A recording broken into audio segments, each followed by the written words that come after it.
नमस्कार दोस्तों, हमारे यूट्यूब चैनल एग्जाम लर्नर में आपका स्वागत है। दोस्तों आज के इस वीडियो में हम लोग UP triple SC Uttar Pradesh लेखपाल एग्ज़ाम 2022 के लिए जीएस पेपर, जिसमें 25 क्वेश्चन पूछे जाते हैं। टोटल आपको पता होगा कि 100 क्वेश्चन पूछा जाता है यूपी लेखपाल में, जिसमें जीएस वाले पार्ट में आपसे 25 क्वेश्चन पूछा जाएगा।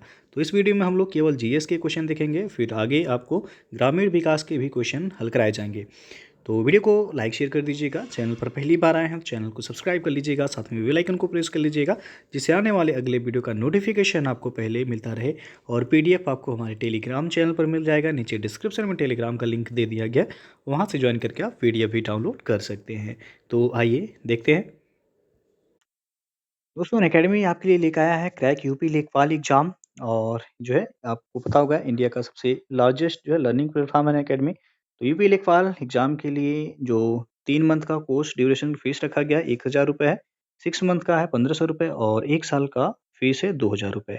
तो आप जो है जुड़ सकते हैं, नीचे डिस्क्रिप्शन में लिंक दे दिया गया है, वहाँ से जाके और आप आसानी से जो है यूपी लेखपाल एग्जाम को क्रैक कर सकते हैं। यदि आप हमारा रेफरल कोड यूज़ करेंगे सब्सक्रिप्शन लेते समय एग्जाम लर्नर, तो आपको वहाँ पे 10% डिस्काउंट भी हो जाएगा। और साथ में जो है आपको यूपी पुलिस कांस्टेबल एग्जाम के लिए जो कोर्स फीस है 3 मंथ का 1500 है, 6 मंथ का 2700 रुपये है, और 12 मंथ का 3300 रुपये है। और यदि आप हमारा रेफरल कोड यूज़ करेंगे सब्सक्रिप्शन के टाइम एग्जाम लर्नर, तो आपको 10% का वहाँ एडिशनल डिस्काउंट भी हो जाएगा। और यदि आप यूपी के किसी भी एग्जाम की प्रिपरेशन करना चाहते हैं तो आप जुड़ सकते हैं, जो है नीचे डिस्क्रिप्शन में उसका भी लिंक दे दिया गया है, वहाँ से जाके आप चेक कर सकते हैं, या फिर आप अनअकैडमी का लर्निंग ऐप डाउनलोड करके जो है वहाँ से भी आप सब्सक्रिप्शन ले सकते हैं। तो कोई भी एग्जाम चाहे यूपी पीएससी का हो या यूपी ट्रिपल एससी, आप जो है उसकी तैयारी कर सकते हैं यहाँ पे। और साथ में जो है हमारा रेफरल कोड आप यूज़ ज़रूर कीजिएगा वहाँ पे सब्सक्रिप्शन लेते समय एग्जाम लर्नर, जिससे आपको वहाँ पे 10% का डिस्काउंट एडिशनल डिस्काउंट हो जाएगा। जो भी फ़ीस है उसमें आपको उसके अलावा भी आपको जो है 10% की छूट मिल जाएगी। तो ये रेफरल कोड आप सब्सक्रिप्शन लेते समय ज़रूर यूज़ कीजिएगा, आपसे वहाँ पे माँगा जाता है। तो जीएस पार्ट का जो पहला क्वेश्चन है यहाँ पे, हड़प्पा सभ्यता के एक हिस्से लोथल की खोज किसने की थी? तो यहाँ पे जो ऑप्शन सही हो जाएगा C option, S R Rao ने। गुजरात के अहमदाबाद के सरागवाला में करीब भोगवा नदी के तट पर स्थित है लोथल ये। तो पूछा भी जाता है लोथल किस नदी के तट पर है, तो ये भोगवा नदी के तट पर है। और ये किस राज्य में है, तो ये आपका गुजरात राज्य में है।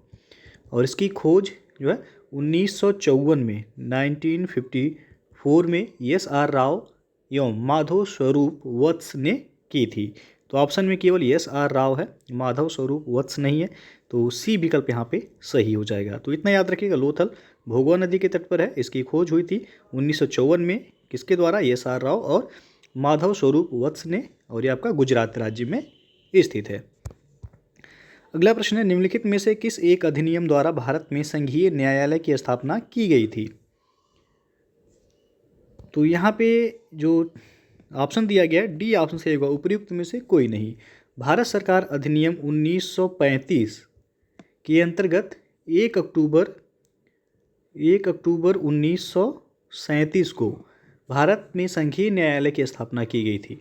और संघीय न्यायालय के प्रथम मुख्य न्यायाधीश सर मॉरिस गोयर थे। तो यहाँ पे कोई भी ऑप्शन सही नहीं है, डी ऑप्शन से हो जाएगा, उपयुक्त में से कोई नहीं। अगला क्वेश्चन है, निम्नलिखित में से कौन सा भारतीय अर्थव्यवस्था का प्रमुख लक्षण है? तो भारतीय अर्थव्यवस्था आपको पता ही होगा मिश्रित अर्थव्यवस्था है। ऐसी अर्थव्यवस्था जिसमें सार्वजनिक एवं निजी दोनों क्षेत्र जो है विद्यमान होते हैं, वह आपका मिश्रित अर्थव्यवस्था कहलाती है। तो भारतीय अर्थव्यवस्था जो है मिश्रित अर्थव्यवस्था की श्रेणी में आती है। अगला क्वेश्चन है, प्रकाश वर्ष मात्रक यानी कि इकाई है किसका?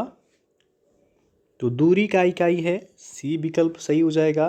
प्रकाश द्वारा एक वर्ष में तय की गई दूरी को ही हम प्रकाश वर्ष कहते हैं, अर्थात प्रकाश वर्ष ये आपका दूरी का मात्रक है।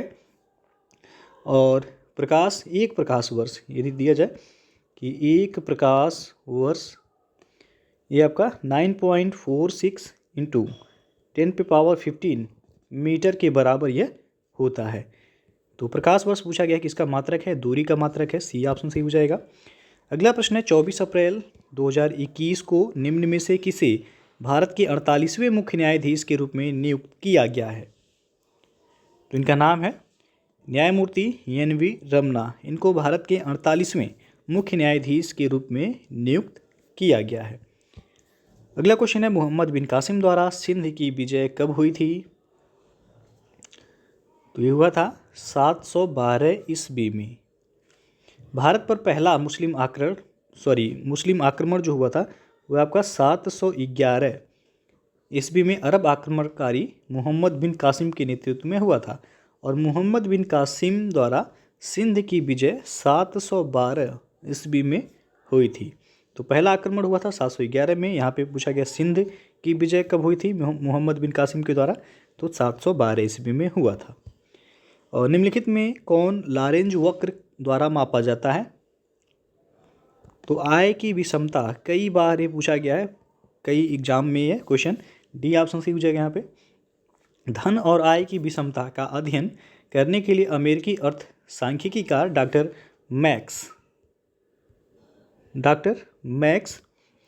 और जो है मैक्स ओ लॉरेंज, इनका पूरा नाम था डॉक्टर मैक्स ओ लॉरेंज द्वारा लॉरेंज वक्र का जो है प्रतिपादन किया गया था। तो ये आय की विषमता से संबंधित है। डी ऑप्शन सही हो जाएगा यहाँ पे।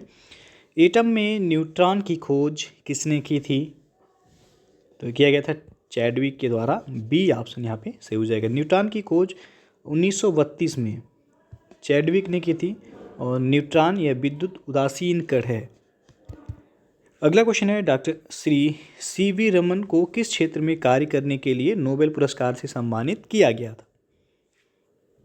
तो प्रकाश परिकीर्णन के क्षेत्र में। डी ऑप्शन यहाँ पे सही हो जाएगा। श्री चंद्रशेखर वेंकट रमन, जिनको सी.वी. रमन के नाम से जाना जाता है, इनको प्रकाश परिकीर्णन की खोज के लिए वर्ष 1930 में भौतिकी का नोबेल पुरस्कार प्रदान किया गया था। और भौतिकी का नोबेल पुरस्कार प्राप्त करने वाले वे एशिया के पहले व्यक्ति थे। तो डी ऑप्शन सही हो जाएगा। प्रकाश परिकीर्णन के लिए इनको सम्मानित किया गया था। शून्यकाल की संसदीय व्यवस्था किस देश की देन है? तो ये भारत की देन है। ए ऑप्शन सही होगा। शून्यकाल संसदीय व्यवस्था विशिष्ट भारतीय संसदीय व्यवहार है। इसका समय काल होता है दोपहर 12 बजे से अपराह्न 1 बजे तक। तो ये ऑप्शन सही हो जाएगा, ये भारत की देन है। अगला प्रश्न है, मार्च 2021 में 10,000 अंतर्राष्ट्रीय रन बनाने वाली पहली भारतीय महिला क्रिकेटर कौन बनी है? ये हैं भारतीय महिला टीम की कप्तान मिताली राज। ये ऑप्शन सही हो जाएगा यहाँ पे। अगला क्वेश्चन है, निम्न में से किसने सर्वप्रथम प्रेस सेंसरशिप लागू की थी? तो वेलेजली के द्वारा सबसे पहले प्रेस सेंसरशिप लागू किया गया था 1799 में। लॉर्ड वेलेजली ने सबसे पहले यह प्रेस सेंसरशिप लागू की थी। और लॉर्ड हेस्टिंग्स ने 1818 ईस्वी में अधिनियम को समाप्त कर दिया था। तो लागू किया था कौन? वेलेजली। समाप्त कौन किया? हेस्टिंग ने। अगला प्रश्न है, जुलाई 2020 में देश के पहले प्लाज्मा बैंक की शुरुआत कहाँ पर हुई? तो नई दिल्ली में हुआ था। सी ऑप्शन सही हो जाएगा यहाँ पे। आगे बढ़ते हैं, कंप्यूटर की पहली पीढ़ी में कौन सी डिवाइस प्रयोग होती थी? तो वह था वैक्यूम ट्यूब। डी ऑप्शन यहाँ पे सही हो जाएगा। और बांसखेड़ा अभिलेख निम्न में से किस शासक से संबंधित है? तो यह हर्षवर्धन से संबंधित है। बी ऑप्शन सही हो जाएगा यहाँ पे। अगला प्रश्न है आपका, केरल के तट को कहते हैं?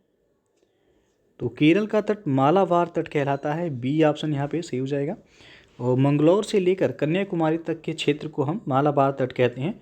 मालाबार तट का अधिकांश हिस्सा केरल में आता है और इसे जो है केरल तट भी कहा जाता है। कोंकण तट गोवा में है। कोरोमंडल तट जो है तमिलनाडु।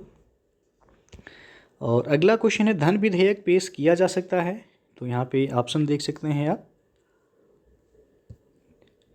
तो इसका सही जो आंसर होगा ए ऑप्शन, धन विधेयक केवल लोकसभा में भारतीय संविधान के अनुच्छेद 110 में वित्त विधेयक से संबंधित प्रावधान दिया गया है। और धन विधेयक केवल लोकसभा में केवल राष्ट्रपति की सिफारिश से ही प्रस्तुत किया जा सकता है। यदि कोई विधेयक वित्त विधेयक है या नहीं, इसका प्रश्न उठता है तो इस पर लोकसभा अध्यक्ष का निर्णय अंतिम होता है। तो यहाँ पे धन विधेयक पेश किया जा सकता है तो केवल लोकसभा में, यानी कि ए विकल्प यहाँ सही हो जाएगा। अगला प्रश्न है, पुर्तगाली उपनिवेश का प्रथम वायसराय भारत में कौन हुआ? तो वह था अल्मीडा, सी विकल्प सही हो जाएगा। 1505 ईस्वी में फ्रांसिस्को द अल्मीडा भारत में प्रथम पुर्तगाली वायसराय बनकर आया और अल्मीडा के बाद अल्फांसो द अल्बुकर्क 1509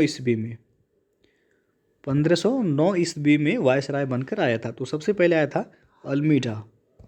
अगला क्वेश्चन है, वृद्धावस्था एवं काल प्रभावन के विषय में ज्ञान करने की विधा को कहते हैं? तो यह कहलाता है जेरेंटोलॉजी, बी विकल्प यहाँ पे सही हो जाएगा। जेरेंटोलॉजी जीव विज्ञान की एक उपशाखा है जिसका संबंध वृद्ध व्यक्तियों से है और इस अवस्था में मांसपेशियां शिथिल हो जाती हैं। तो वृद्धों का अध्ययन क्या कहलाता है? जेरेंटोलॉजी कहलाता है। अगला क्वेश्चन है, भारत कला भवन कहाँ स्थित है? तो वाराणसी में है, बी ऑप्शन सही हो जाएगा। पृथ्वी की जुड़वा बहन कहे जाने वाले ग्रह का नाम है, कई बार बताया जा चुका है, शुक्र ग्रह है। जो है पृथ्वी की जुड़वा बहन के नाम से इसे जाना जाता है और शुक्र ग्रह को ही सुबह का तारा, शाम का तारा, भोर का तारा के नाम से भी इसे जाना जाता है और सबसे चमकीला ग्रह भी शुक्र ग्रह ही है। अगला क्वेश्चन है, रविन्द्रनाथ टैगोर ने अपनी नाइटहुड उपाधि किस कारण त्याग दी थी? तो इन्होंने जलियांवाला बाग हत्याकांड के बाद जो है नाइटहुड की उपाधि त्याग दी थी, सी ऑप्शन सही हो जाएगा। और रविन्द्रनाथ टैगोर को साहित्य का नोबेल पुरस्कार दिया गया था 1913 में और यह नोबेल पुरस्कार प्राप्त करने वाले प्रथम एशियाई व्यक्ति थे। 3 जून 1915 को उन्हें नाइटहुड से सम्मानित भी किया गया था और उन्होंने 1919 ईस्वी में जलियांवाला बाग हत्याकांड के विरोध में अपनी नाइटहुड की उपाधि भी वापस कर दी थी। अगला प्रश्न है, उत्तर प्रदेश बजट 2021-22 में पंजीकृत निर्माण श्रमिकों के बच्चों की शिक्षा हेतु प्रदेश के कितने मंडलों में एक अटल आवासीय विद्यालय की स्थापना की जा रही है? तो 18 मंडलों में, डी ऑप्शन यहाँ पे सही हो जाएगा। मानव गुर्दे में बनने वाली पथरी प्रायः बनी होती है किसकी? तो कैल्शियम ऑक्जेलेट की बनी होती है, ये ऑप्शन यहाँ पे सही हो जाएगा। कैल्शियम ऑक्जेलेट के कारण मानव गुर्दे में पथरी या अस्मरी बनती है और मानव वृक्क यानी कि गुर्दे का मुख्य कार्य रक्त की शुद्धि के साथ ही शरीर से विषाक्त पदार्थों को मूत्र के माध्यम से बाहर निकालना होता है। तो मानव गुर्दे में पूछा गया पथरी किसकी बनी होती है? कैल्शियम ऑक्जेलेट की यह बनी होती है। और कौन सा महत्वपूर्ण अक्षांश भारत को 2 लगभग बराबर भागों में विभाजित करता है? तो ऑप्शन आप देख सकते हैं यहाँ पे, इसका सही आंसर हो जाएगा डी ऑप्शन 23 डिग्री 30 मिनट उत्तर। तो 23 डिग्री 30 मिनट उत्तरी अक्षांश भारत को 2 बराबर भागों में विभाजित करता है और इसे ही कर्क रेखा के नाम से आप जानते हैं। तो कर्क रेखा भारत के कुल 8 राज्यों से होकर के गुजरती है। आपको पता ही होगा, ये क्वेश्चन बहुत बार पूछा जा चुका है कि कर्क रेखा भारत के कुल कितने राज्यों से होकर गुजरती है? तो 8 राज्यों से होकर के गुजरती है। और ये भी पूछा जाता है कि कर्क रेखा, आपसे राज्य दे दिया जाएगा, ऑप्शन में पूछेगा कि किन राज्य से होकर के कर्क रेखा नहीं गुजरती है। तो याद रखिएगा, सबसे पहले जो है गुजरात है, गुजरात के बाद राजस्थान, राजस्थान के बाद है आपका मध्य प्रदेश, मध्य प्रदेश के बाद छत्तीसगढ़, छत्तीसगढ़ के बाद जो है आपका पड़ेगा झारखंड, झारखंड के बाद पश्चिम बंगाल, पश्चिम बंगाल के बाद जो है त्रिपुरा, उसके बाद जो है मिजोरम। तो कुल 8 राज्यों से होकर के कर्क रेखा गुजरती है। तो दोस्तों, ये था आपका यूपी लेखपाल परीक्षा के लिए जीएस के 25 क्वेश्चन, जो कि 25 क्वेश्चन ही आपसे जीएस में पूछा जाता है। तो वीडियो यदि अच्छा लगा हो लाइक शेयर कर दीजिएगा। चैनल पर पहली बार आए हैं, चैनल को सब्सक्राइब कर लीजिएगा। इसी तरह और भी वीडियो आपको आगे मिलते रहेंगे। तो वीडियो को पूरा देखने के लिए बहुत बहुत धन्यवाद।